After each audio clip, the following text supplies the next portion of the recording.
My name is Alara Wynn, 30 years old. It happened on a random Thursday, the kind of day that feels too normal to ever become a story. I was at Target, walking through the fluorescent aisles after work, a basket swinging from my wrist, a few candles, some protein bars, nothing important. I wasn't thinking about my sister Amanda or her wedding, or the fact that she hadn't texted me in days. Everything seemed fine. Then my phone buzzed. It was the group chat. Family wedding crew ring. I expected another argument about table runners or tasting menus. Instead, I saw 5 words that felt like a blade pressed behind my ribs. You're not invited. Goodbye, loser. No context, no emoji, just that. Then, beneath it, my mom added a heart emoji, one tiny red seal of approval. I froze in the middle of the snack aisle. The sound of distant music hummed from the ceiling. Someone's child laughed near the end cap of chips, and for a second, it felt like I was the only person in a world that had just tilted off its axis. I reread it again and again, waiting for someone to say it was a joke, that Amanda's phone had been hacked. But the chat went silent. I left the basket on a random shelf and walked out without paying. That night, I didn't respond. I watched. Hours later, they were back to joking like nothing had happened. Amanda posted a TikTok of a bride laughing. Mom wrote, "So true all." Dad commented, "Finally, no drama." That was when I knew it wasn't a mistake. They wanted me out. They forgot, though, that everything was in my name. The venue, the dress, the flowers, the cake, all of it. I had paid every deposit, every fee. Amanda had always promised she'd pay me back once the wedding gifts rolled in, and my parents had mumbled that they'd contribute soon. They never did. I'd been keeping receipts, literally. So the next morning at 8:14 a.m., I opened my laptop and made a list. Venue, florist, caterer, dress boutique. I called the venue first. "Yes," I said calmly. "I'd like to cancel the reservation." They hesitated, recognizing my voice from weeks of planning. "Are you sure, Ms. Wynn?" "Positive." Each call was a small incision. Clean, precise, final. By 11 a.m., the wedding was gone. At 12:22, my phone started buzzing. "Amanda, what did you do?" Then came the flood. "Mom, you're ruining everything." "Amanda, you're mentally unstable." "Dad, this is exactly why we didn't want you involved." 18 messages in 10 minutes. I didn't answer. Then Amanda sent one more text that made me laugh out loud. Not because it was funny, but because it was desperate. "You have 1 hour to fix this, or I'll tell everyone what you did to Ryan." I took a screenshot, blocked her. It wasn't even creative. Amanda thought she could cut me out and keep the money. My parents thought I'd back down like always. They didn't realize I'd finally reached the end of what I was willing to tolerate. That night, I opened my receipts folder, a growing monument of how they'd used me for years. The house repairs I was repaid for. The emergency fund I volunteered. The down payments will return next month. It was all there, every transaction wrapped in guilt and affection. Everyone labeled love. This time I wasn't labeling it that way. When I finally replied in the group chat, it was only one line. "Perfect. Then I'll remove my payments from the account." Amanda sent a meme of a money gun. "Mom, don't be dramatic, sweetie." "Dad." I stayed silent. What they didn't know was that every vendor was already confirming cancellation in my inbox. I could feel their world shrinking behind my quiet screen. By the next morning, silence. Not the kind that heals, the kind that calculates. The same family who used to call me 3 times a day for quick approvals had disappeared. I could almost hear them plotting how to fix the mess without me. What they didn't understand was that I hadn't done this out of rage. I'd done it because something in me had finally switched off. The part that kept believing family meant forgiveness at any cost. They wanted a wedding without me. Now, they could try to have one without my money. The first few days after I pulled the plug were quiet. In that artificial way, hospital rooms are quiet, machines hidden behind curtains, doing their steady work while everyone whispers. No tantrums, no calls that lasted an hour, no frantic lists of one more thing. I went to work, answered emails, bought groceries I could actually afford without checking 3 accounts. When my phone lit up, it was mostly promotional codes and shipping updates. In the space where my family used to live, there was a hush so complete it made my coffee taste stronger. The hush broke on social media. Amanda posted a photo in a new wedding dress, clearly off the rack, a size that tried to guess her shape and almost got it right. The caption said, "New dress." The other one was cursed anyway. The likes were lower than usual. The comments worked hard. "Stunning babe. So much more you. Love her vision." Under the gloss, the fabric puckered at her waist. That night, Mom sent a 2-paragraph text that read like a script she'd used before. She was disappointed in how I'd handled things and hoped I'd come to my senses before it's too late. She used the language of motherhood like a soft weapon, concern sharpened into instruction. I watched the typing bubble appear and disappear, as if she were searching for a final sentence that could still unlock me. My screen went black. Dad followed with a YouTube link about forgiveness. A pastor's thumbnail squared off at the camera like an umpire. I didn't click. 2 days later, my Aunt Kathy called. She didn't pretend she wanted to catch up.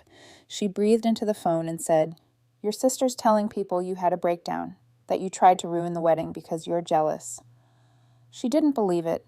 Not exactly, but the story had entered the water, and she wanted to know if she needed to hold her breath. "Did you really cancel everything?" "Yes," I said, "and I'm not sorry." Silence, then a soft, unscripted, "Well, good for you." After that, the family grapevine did what it always does. Bloomed and strangled. My cousin Sarah messaged me to say the backyard wedding idea had escalated into a rental tent in Amanda's fiancé's parents' yard. Folding chairs multiplied like rabbits. Someone's neighbor called the city after seeing the setup creep toward the property line. A fire marshal came, clipboard in hand, and shut it down. The caterer, who had seen my name on the original invoice, refused to proceed without me. The dress shop wouldn't release the gown. The balance was unpaid, and the note on the file said, "Hold until authorization."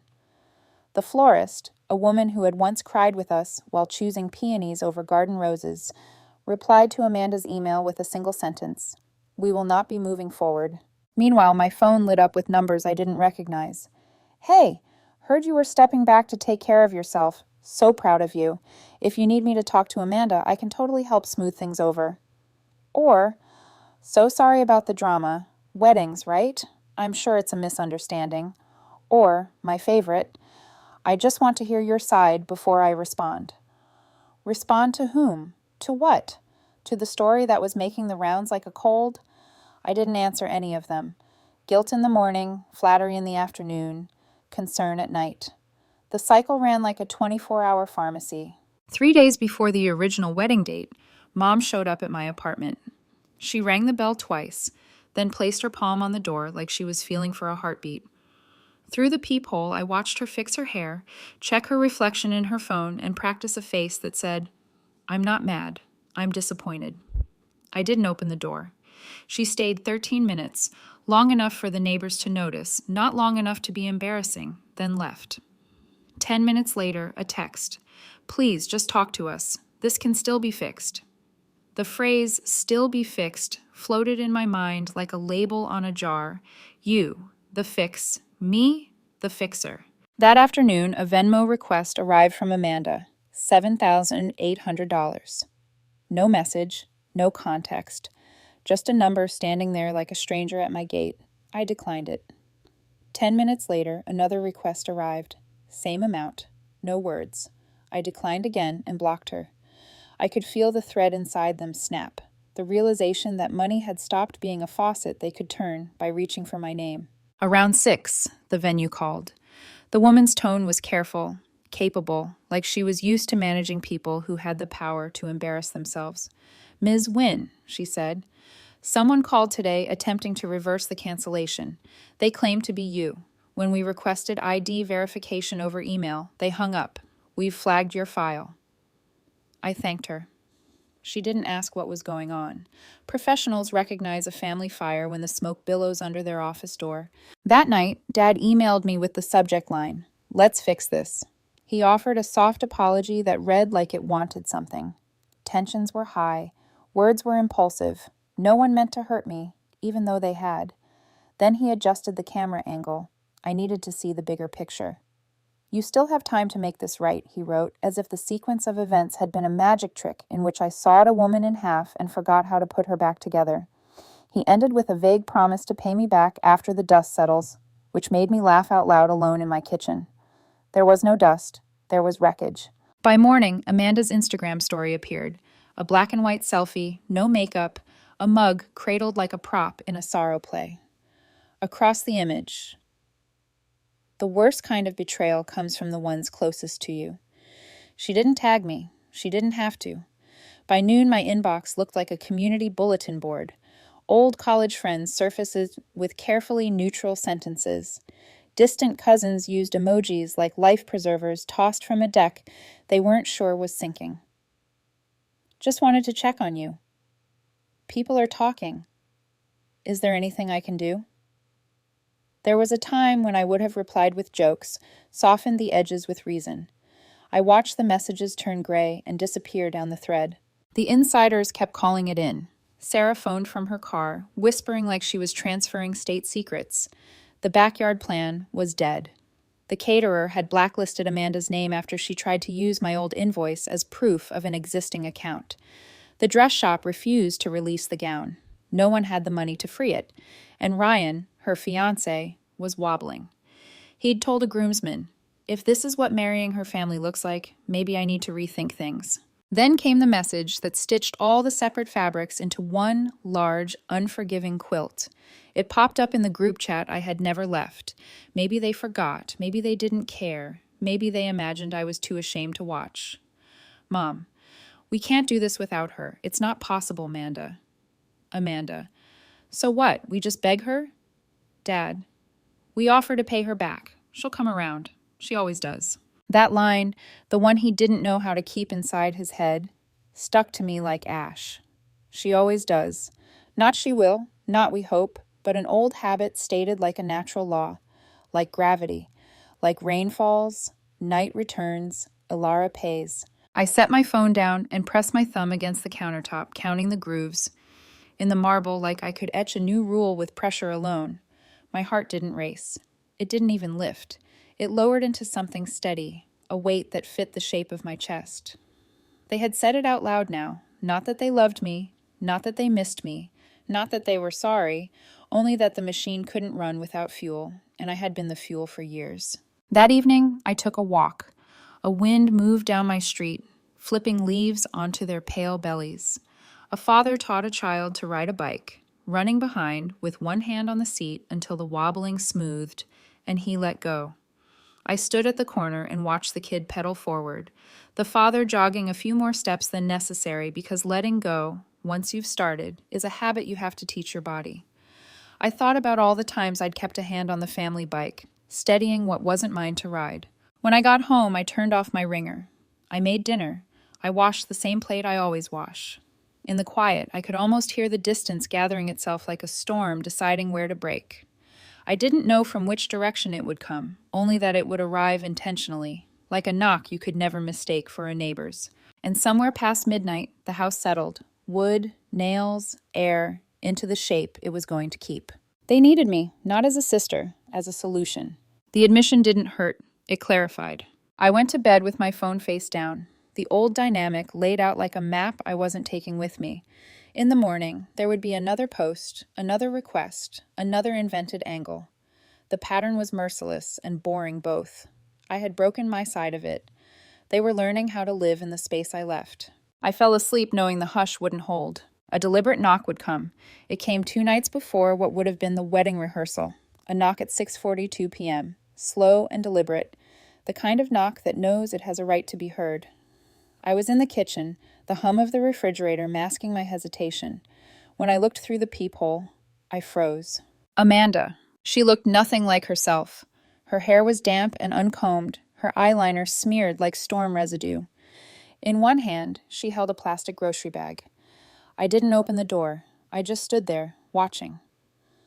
After a long pause, her voice came through, small, cracking in the middle. "Ilara, please, I know you can hear me." I didn't answer. The silence stretched until she started crying. Not the performative kind she used when she wanted something. This was raw, uneven, unfamiliar. "Ryan's gone," she said between breaths. "He left last night, packed his things, said he didn't want to start a marriage built on debt to my sister. Her words hit me harder than I wanted to admit. For a moment, I saw the echo of us as kids. Two girls in matching Christmas pajamas fighting over who got to put the star on the tree. I can't go back to Mom's, she continued. They're blaming me for everything.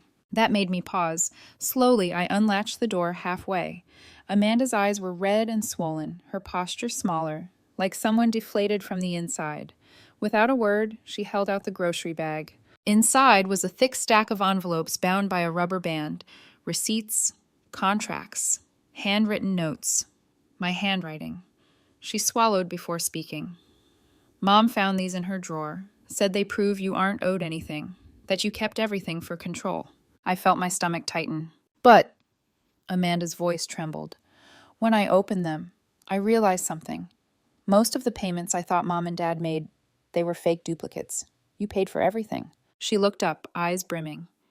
They told me you offered because you were lonely, that it made you feel needed. Her words landed heavy, not because they were cruel, because she believed them. For a long time, neither of us spoke. She stood in the doorway, twisting the rubber band in her fingers, while I tried to reconcile the person in front of me with the one who had typed, "Goodbye, loser," 2 weeks ago. Finally, I said, "You really didn't know, did you?" Amanda shook her head. "I swear I didn't." The air between us was thick, not forgiveness, not anger, just the slow realization of how deep our parents' manipulation ran. Before I could say anything else, my phone buzzed on the counter, a new email. I glanced at the subject line, attempted account reinstatement, fraud alert. I opened it. The wedding venue manager had written, "Someone claiming to be your assistant called to reinstate your reservation and requested the remaining balance be charged to your card on file. We asked for ID verification, but they hung up. The call has been traced. We're flagging the file for potential fraud and wanted you to be aware." The call had come from my mother's number. Amanda leaned over my shoulder to read it. Her hand flew to her mouth. "She really did that?" I nodded. She didn't cry this time. She just stared at the screen, face hollowed by disbelief. "She told me you were exaggerating, that you always make her look bad. That's why I—" She stopped herself, then whispered, "That's why I said those things in the chat." I didn't answer. There wasn't anything left to say. We sat in silence, the kind that feels like both of you are waiting for the other to breathe first. After a while, she asked, "Are you happy now?" "No," I said. "I didn't do this to be happy. I just wanted it to stop. The taking, the pretending, the way everyone calls it love when it's really debt." Amanda looked down, tracing circles on the rim of her coffee cup. "I didn't know." "I know," I said. "That's what hurts." She stood, eyes empty, and whispered, "I need to handle something." Then she left, leaving the bag of receipts on the table. Hours later, at 2:07 a.m., my phone lit up with a text from Mom. Just one line. "You'll regret what you started." No heart emoji this time. No soft edges. Just threat wrapped in certainty. But what she didn't realize was that her warning had the opposite effect. I didn't feel fear. I didn't feel guilt. I felt peace. The kind that comes when you finally stop trying to convince people who profit from misunderstanding you. By morning, the sun came in pale through the blinds, landing across the stack of envelopes Amanda had left behind. The ink of my own handwriting glinted faintly under the light. Deposits, invoices, balances cleared. Proof of everything I had carried alone. For once, I didn't move to clean it up. I just let the evidence sit there in plain sight, silent and undeniable, like a monument to the moment the truth finally switched sides. The morning after Mom's threat, I didn't feel anger, just a stillness that felt earned. For the first time in years, I wasn't running damage control for anyone.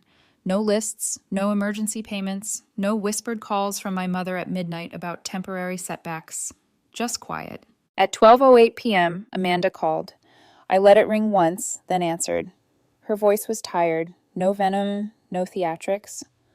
"Ryan's still gone," she said. "He moved into his brother's place. He says he needs time." The wedding was supposed to be the next day. The guests had canceled. The cake had melted in someone's garage. The dress was being held hostage by a boutique invoice. "There's nothing left but the license," she whispered, "but I'm going through with it anyway. Just us. Courthouse, if he shows up."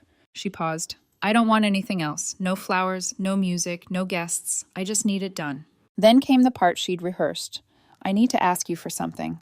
Not a gift, a loan." The word hung there, fragile and deliberate. "I swear I'll pay you back," she said. "You don't owe me this. But I saw the receipts. I know how bad it got. I know Mom and Dad lied. Her voice cracked. I didn't know.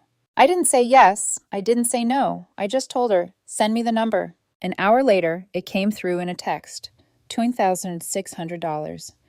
Enough for a courthouse ceremony, a cheap dress, and a small dinner. I didn't reply.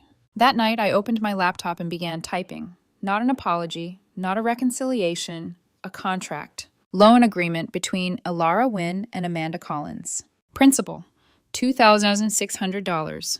Interest, modest but real. Due date, the 3rd of each month. Late payment, $50 fee. Default after 2 missed payments. Legal recourse available.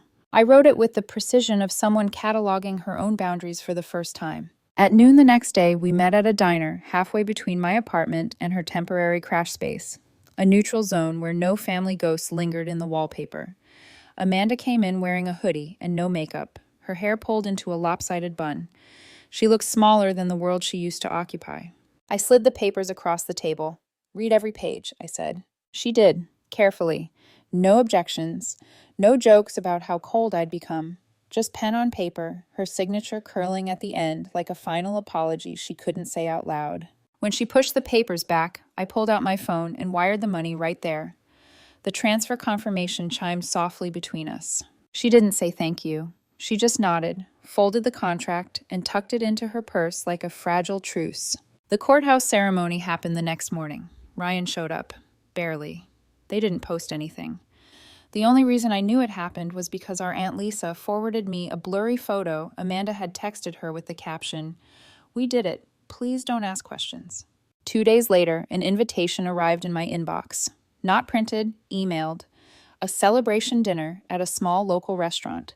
The tone was polite, desperate to sound normal. Please join us for dinner as we begin this new chapter. I RSVP'd no. But I sent a gift. It arrived 10 minutes before the dinner started, wrapped in silver paper with a white bow. Clean, elegant, impossible to misinterpret. No card. Inside the box was a framed 8x10 printout of the original venue deposit receipt, the one Amanda had begged me to pay 6 months earlier. Taped to the back of the frame was a copy of the loan agreement, enlarged and printed on heavy cardstock. Amanda's signature was highlighted in yellow, the interest rate circled, the due date underlined. From the outside, it looked like a wedding photo waiting to happen. From the inside, it was a mirror. I wasn't there to see it open. I didn't need to be. By 9:00 p.m., my phone began to buzz. My cousin Paige. Holy saw! That was ice cold. One of Amanda's friends, a single laughing emoji. Ryan's brother, respect. Later, Sarah called, voice low with awe. They opened it in front of everyone, she whispered. The room went silent. Someone said, "Oh my God." Amanda turned pale. Ryan just stared at it. The story spread faster than any rumor ever could. Within 24 hours, people I hadn't spoken to in a decade were texting variations of, "Wait, was that really you?" I didn't confirm, I didn't deny. Because sometimes silence tells the truth louder than words ever could. By the end of the week, the gift had become legend. They called it the framed receipt. The family started referring to it in hushed tones, like a ghost story. And I slept better than I had in years. For once, there was no next favor, no emotional invoice waiting in my inbox. Just proof, hanging in someone else's dining room, that I had finally stopped paying to be loved. Amanda made her first payment a month later.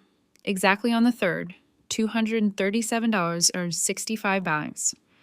The precise amount listed in the contract, down to the cents. No note, no emoji, no explanation. Just the quiet transfer of responsibility, finally moving in the right direction. The following month, it came again. Same amount, same silence. On the 3rd payment, she added a message. Still paying, still remember. By the 6th month, the note changed once more. 2 words. I know. It wasn't an apology. It wasn't reconciliation. But it was something human. Small and fragile, like the first breath after a long dive. Our parents never reached out again. Not even a holiday text. No, hope you're doing well. No accidental like on an old photo. They erased me cleanly, efficiently, the way people remove evidence they can't face. But I knew they heard about me. Families like ours always do. The gossip traveled in careful euphemisms. She's doing fine, or you know how she is. The rest of the family began to shift. First, a cousin I hadn't heard from in years liked one of my Instagram posts, something about morning light through a window. Then Aunt Lisa sent a meme, no caption, like a peace offering disguised as humor. Slowly, they all started reaching back in small ways. Check-in texts, we should catch up soon, lunches, invitations that arrived without the usual weight of expectation. But every time we met, it was there, the story, the framed receipt. Someone always brought it up eventually, circling the memory like a fire they couldn't decide was sacred or dangerous. Apparently, someone had filmed the moment Amanda opened it at the dinner. A cousin's boyfriend, half drunk, had his phone out, recording casually. The video never made it online, but it didn't need to. It spread in group chats, private DMs, whispered retellings, how the room had gone still, how the light caught on the frame, how Amanda flipped it over and saw the loan contract taped to the back. Aunt Kathy was the one who told me what happened next. You could hear the sound of a fork dropping, she said. No one spoke for 10 full seconds. Then one of the uncles said, "Damn, that was it." Total silence after that. Amanda didn't throw the frame away. Ryan tried, said it was bad energy, but she tucked it into a moving box marked MISC.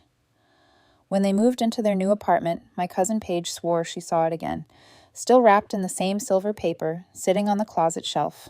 Every month, her payments kept arriving. On time, precise, predictable, the way our family never was. And with each one, the noise around me faded a little more. The accusations, the pity, the fake apologies, they all dissolved into background static. What remained was quiet accountability, the thing we'd never had. By the time the 9th payment came through, I realized something. I didn't check for it out of spite anymore. I checked because it reminded me I hadn't imagined everything, that the years I spent covering their mistakes and pretending it was love had finally turned into something measurable, something finite. People still whispered about the gift. They said it was cruel, calculated, cold. Maybe it was. But they said those words with a strange kind of respect, like they were describing a storm that rearranged their landscape even if they hated getting wet. Amanda will finish paying in 16 months. When she does, I'll send her a receipt marked paid in full. No message attached, no commentary, just acknowledgement. Because the real debt was never the money. It was the years I spent believing love required proof, that generosity could earn belonging, that sacrifice would eventually buy peace. Now I know better. The real debt is memory, and that one's mine to keep.